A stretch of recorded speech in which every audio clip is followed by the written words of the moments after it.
కనీస మద్దతు ధర ఇచ్చే బాధ్యత మాది. అంతేనండి సరేనా? అంతే మాకు చాలు ఖచ్చితంగా ఇస్తామమ్మా. 24 గంటల్లోనే మీ ఖాతాలో డబ్బులు పడిపోతాయి. ఇబ్బంది ఏం లేదు. సరేనా? తేమ శాతం కూడా ఎక్కువ లేదు. మీరు ఏం టెన్షన్ పడవసరం లేదు. సరే, నేను అధికారులు పంపిస్తాను మీ దగ్గరికి. పేరు నమోదు చేసుకుని వాళ్ళు మిమ్మల్ని ఎట్టి పరిస్థితుల్లో కూడా వాళ్ళే మీకు సహాయం చేస్తారు. సంచులు ఉన్నాయా? తెప్పిస్తాను సంచులు గోతాలు తెప్పిస్తారండి, మీకు ఇబ్బంది లేకుండా. ఓకేనా? గోతాలు తెప్పించి మీకు అందిస్తాను, ఇబ్బంది లేకుండా చూసుకోండి. మీది సుల్తాన్ నగర్ ఏరియా.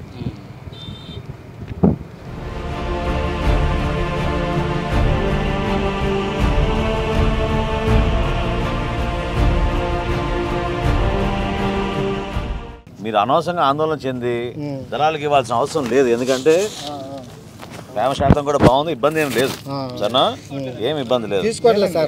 మేము కొనుగోలు చేస్తాం కదా, వదిలేసి అమ్మా. నీకు ఎంత సరుకు ఉందని తీసుకుంటా అని చెప్తున్నావు కదా. సరేనా? గత 3 రోజుల్లో ఒక్క రోజున 80,000 మెట్రిక్ టన్నులు, ఇంకో రోజు 1,00,000 మెట్రిక్ టన్నులు తీసుకున్నాం మేము. కృష్ణా జిల్లాలో అసలు ఇబ్బంది లేదు. ఆ విధంగా చేస్తున్నాం కొనుగోలు. సరేనా? మీరు ధైర్యంగా ఉండండి. పొరపాటు మీ దళారులకు మాత్రం అమ్మబాకండి దయచేసి. ప్రభుత్వానికి ఇవ్వండి, మేము కొనుగోలు చేసుకుంటాం. మీరు కొనుగోలు చేసిన 24 గంటల్లోనే మీ ఖాతాలో పడిపోతాయి. అకౌంట్లో పడ్డాయా డబ్బులు?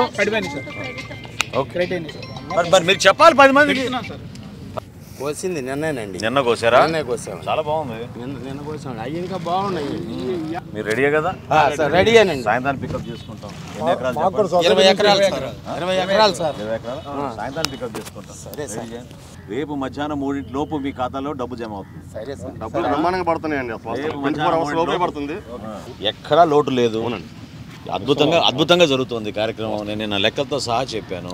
ఇప్పుడే బుద్ధప్రసాద్ గారు చెప్పారు నాకు జిల్లాలో ఎప్పుడు లేని విధంగా నిన్న ఒక్కరోజే దాదాపు 108 కోట్లు మనం కొనుగోలు చేసాం ఒక్క రోజులో. ఎక్కడ ఇబ్బంది లేదు. సహకరించండి, మనం చేసుకుంటూ వెళ్దాం.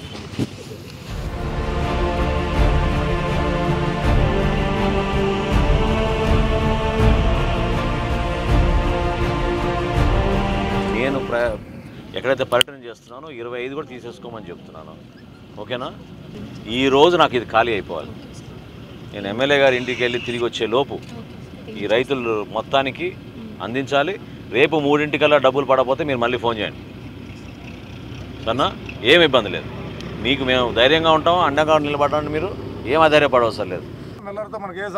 మిల్లర్ మిమ్మల్ని ఇబ్బంది పెడితే మీరు దయచేసి ఒక మాట చెప్పండి. సరేనా? అతన్ని బ్లాక్ లిస్ట్ చేస్తాం. ఎట్టి పరిస్థితుల్లో ఇవాళ ఈ 1262 ఇంకేమైనా ధాన్యం కూడా ఎక్కడున్నా కూడా ప్రభుత్వం నుంచి మేము కొనుగోలు చేస్తాం. మిల్లర్ దగ్గర కూడా మేము పంపించుకోండి. ఇబ్బంది అయితే మాత్రం మాకు చెప్పండి. మేము ధాన్యం అమ్ముకుంటే 6 గంటల్లో పడింది మాకు డబ్బులు 17:40 చొప్పున. ఈరోజు కృష్ణా జిల్లాలో అవనిగడ్డ నియోజకవర్గంలో పెద్దలు మండల్ బుద్ధప్రసాద్ గారితో రైతులు ఏ విధంగా ధాన్యాన్ని పండించిన తర్వాత ఎక్కడైతే కొన్ని మిల్లర్లు కొనుగోలు ప్రక్రియ పూర్తి స్థాయిలో చేయలేకపోతున్నారో ఆ సమస్యలు వాళ్ళతో వినడానికి, అదేవిధంగా ప్రభుత్వాన్ని నుంచి మేము కల్పించిన వెసులుబాటు కొన్ని సంస్కరణల గురించి రైతులతో కూడా మాట్లాడడం జరిగింది. రహదారి వెంబడ ఎక్కడైతే రాసులు ఉన్నాయో వాళ్ళందరికీ కూడా మేము భరోసా ఇచ్చాం. సాయంత్రం లోపు ప్రతి బస్తా ప్రతి గింజ కొనే బాధ్యత ప్రభుత్వం తీసుకుంటుంది.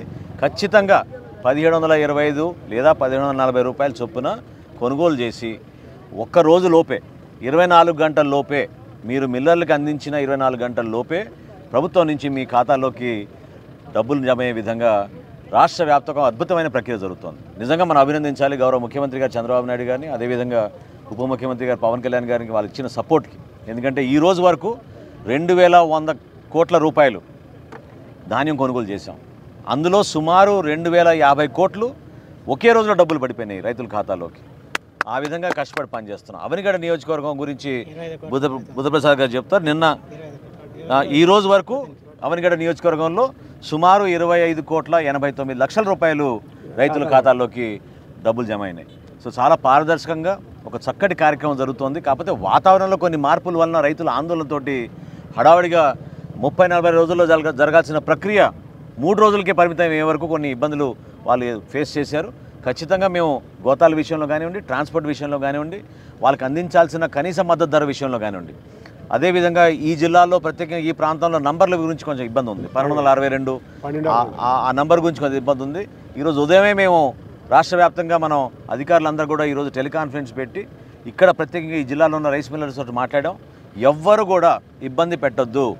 రైతు వచ్చి ధాన్యాన్ని తీసుకొచ్చి సరుకు తీసుకొచ్చి రైస్ మిల్కి వచ్చినప్పుడు కొనుగోలు చేసే బాధ్యత రైస్ మిల్లర్కి ఉంటుంది.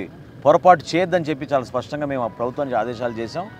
ఎవరికి ఇబ్బంది కలగకుండా ఒక మంచి వాతావరణంలో ఈ కార్యక్రమాన్ని ముందు తీసుకెళ్ళేట్టు అందరం కలిసి కృషి చేస్తాం. అధికారులను కూడా మనం అభినందించాలి. ఎందుకంటే ఇందాక అన్నట్టు వారం రోజుల నుంచి ఎవరికి నిద్ర లేవు. రాత్రి పౌలు కష్టపడి మేము ధాన్యం సేకరణ చేస్తాం. ఒక కృష్ణా జిల్లాలోనే 1,00,000 మెట్రిక్ టన్నులు ధాన్యం సేకరణ ఆల్రెడీ పూర్తి అయిపోయింది. ఈ గత సంవత్సరంతో పోలిస్తే అసలు చాలా తేడా ఉంది. ఆ విధంగా నిలబడ్డాం రైతు కోసం. కొంచెం కష్టం జరిగింది, ఎందుకంటే సడన్గా వాతావరణ మార్పులు వచ్చినాయి కాబట్టి వాటిని అధిగమించి తప్పకుండా రైతుకి మేము అన్ని విధాలుగా భరోసా ఇస్తాం.